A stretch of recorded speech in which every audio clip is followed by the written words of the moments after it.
안타까운 일이 발생했죠. 이제는 상병으로 추서된 최수근 상병. 인명을 구조하다가 구명조끼도 없이 급류에 휩쓸려서 유명을 달리하게 된 고인입니다.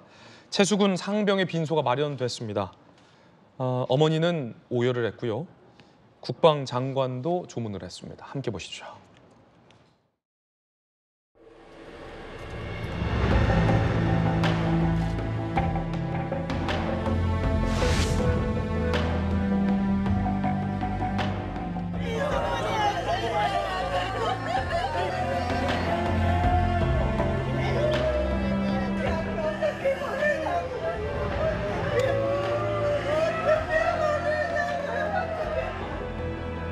먼저 저희 군이 끝까지 지켜드리지 못한 점에 대해서 죄송하다는 말씀을 드렸고요.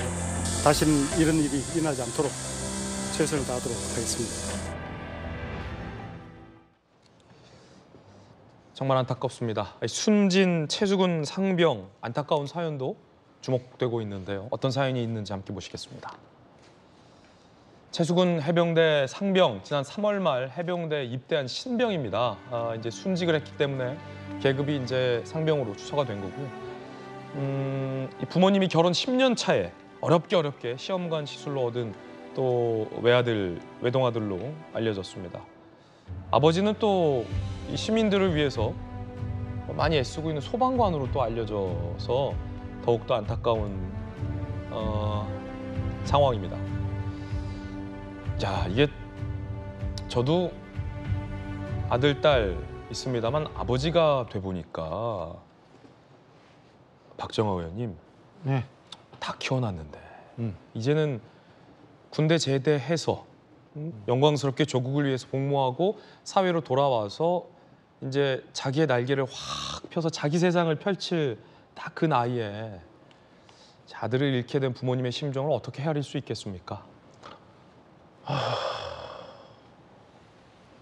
저게 어떤 말로 위로가 되고 예. 뭘로 보상이 되겠어요. 그게 저도 이제 애가 거의 다 컸는데 걔보다도 훨씬 어린 20살 청년인데 그걸 굉장히 어렵게 가져서 키워가지고 저렇게 되니 어머니가 아니라 보통의 경우 저는 저렇게 막 오열한 게 아이고 뭐 그럴 수도 있다 싶지만 저 어머니는 내가 이해가 돼요. 예. 저 애 없이 어떻게 살아가야 되느냐, 어떻게 보내느냐라고 얘기하는 저게 느껴져요. 그러니까 그리고 우리 사회도 뭘로 저거를 위로하고 보상을 해줘야 할지 참 답답하고 그 사고 당시도 굉장히 부주의해서 일어난 예. 거기 때문에 참 많이 우리가 정비하고 우리도 좀 체제도 갖추고 해야 되겠다라는 생각 외에는 먼저 간 저 최상병한테 미안하고 저 유가족들한테 죄송스럽고 송구스럽다는 생각밖에는 더 뭐 드릴 말씀도 없습니다. 전윤기 의원님, 네. 이제는요 그 군인들 동원해서 몸으로 때우는 거 군대에서 그만해야 됩니다. 구명조끼 입히고 안전수칙 철저히 지켜야 되지 않겠습니까? 제가 의정 활동하면서 가장 심각하게 이야기했던 부분이 이런 것들이었습니다.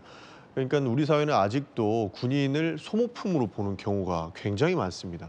그러니까 제가 군대에 있을 때도 많이 느꼈던 말이고 군대 장병들한테도 굉장히 유명한 말인데 제초 작업을 할 때도 제초제보다 너네가 싸다 이런 얘기가 돌 정도로 예. 우리는 군인의 인권에 관련해서 굉장히 잘못된 인식을 가지고 있고 이것이 계속적으로 되풀이되고 있어요.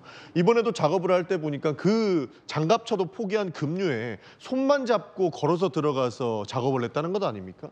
이런 것들을 보면은 우리가 사회 인식이 일단은 바꿔줘야 된다는 부분들이 있고요.